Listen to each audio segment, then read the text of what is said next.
Bonsoir Christian Malater, vous êtes vice-président de l'Union pour l'entreprise des Bouches-du-Rhône, vous êtes Marseillais à la tête d'une entreprise d'archivage de 9 personnes. Pour vous, quel est l'enjeu de ces élections ? Bonsoir monsieur. L'enjeu des élections est un enjeu économique pour nous, évidemment. Nous défendons le monde de l'entreprise. Vous savez que la croissance vient des entreprises. Donc aujourd'hui, on a besoin d'avoir en fait des politiques qui créent une marque sur Aix-Marseille. On a besoin d'avoir une vraie marque Aix-Marseille, comme à Lyon avec Only Lyon. Votre épouse, je crois, tient un commerce aussi à Marseille. Est-ce que l'insécurité est pour vous un problème dans cette ville ? Alors mon épouse a évidemment un magasin de commerce à Marseille de chaussures, je suis très content pour elle.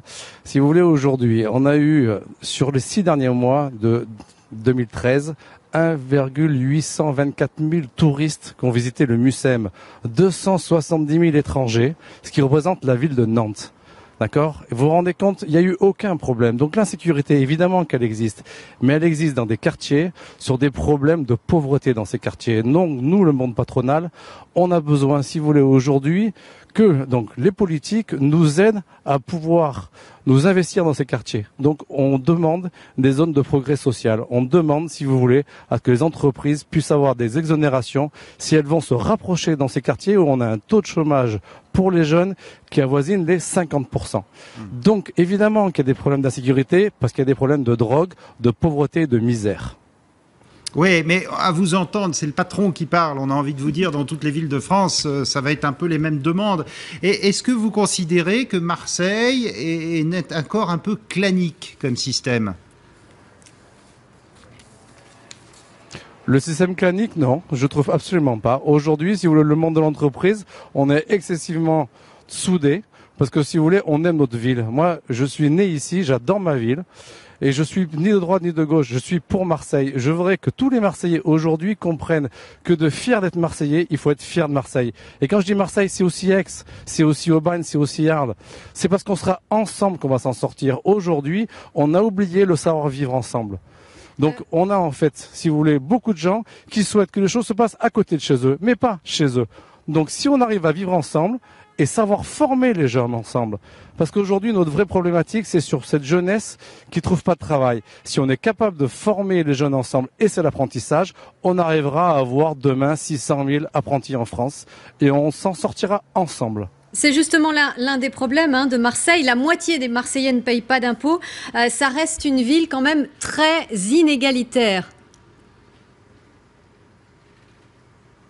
C'est une ville qui est une ville-port. Donc on a toujours vécu grâce au port. Aujourd'hui, si vous voulez, on n'a plus d'industrie à Marseille. On a des industries chimiques, pétrochimiques, plasturgiques qui sont en dehors de Marseille, mais dans notre ville, on est une ville de service. Et on a le tourisme. On a eu 1 824 000 touristes rien qu'au Mucem. En 6 mois, la comparaison, par exemple, à Paris sur la Tour Eiffel, c'est sur une année 6 à 7 millions de touristes. Donc vous vous rendez compte, pour nous, c'est un changement extraordinaire. Et donc, on va y arriver. Vous verrez qu'en 2014, nous aurons autant de touristes qu'en 2013. Parce qu'aujourd'hui, on est sur une vague très positive et que les Marseillais ont envie, si vous voulez, de progresser comme tout le monde. Pour vous, monsieur Menucci ou Gaudin, peu importe ? Pour nous, si vous voulez, ce qui est important, c'est qu'ils soient avec nous à l'écoute du monde de l'entreprise. On a besoin de travailler ensemble, je le répète. Et on sait aujourd'hui que les deniers publics vont se faire rares. Donc il est important que ces deniers soient dépensés intelligemment. On a un énorme problème de transport. Aujourd'hui, vous êtes à Paris, vous prenez le RER, vous traversez Paris en une demi-heure. Nous, il nous faut 1h30, monsieur. Vous sortez de l'aéroport d'Orly, vous prenez Orlyval et vous arrivez à Paris, c'est facile. Nous, on peut pas. On n'a pas ça. Donc si vous voulez, on a besoin de vraies problématiques de région, de problématiques de transport, de tickets uniques pour qu'on puisse s'en sortir. Ça veut dire que Jean-Claude Gaudin, dont c'est quand même, il attaque le 4e mandat, n'a pas fait les investissements alors ? Mais c'était pas facile parce que vous savez qu'aujourd'hui on a de moins en moins d'argent et qu'on a une ville avec un déficit qui est important. Donc il faut que ce déficit soit plus évidemment sur les investissements que sur les déficits de fonction. Parce que si c'est un déficit uniquement fonctionnel, on s'en sortira pas. Donc il faut des grands projets et il faut dépenser intelligemment notre argent. Merci Christian Malater d'avoir été en direct avec nous ce soir du Vieux-Port de Marseille, vice-président de l'Union pour les entreprises des Bouches-du-Rhône.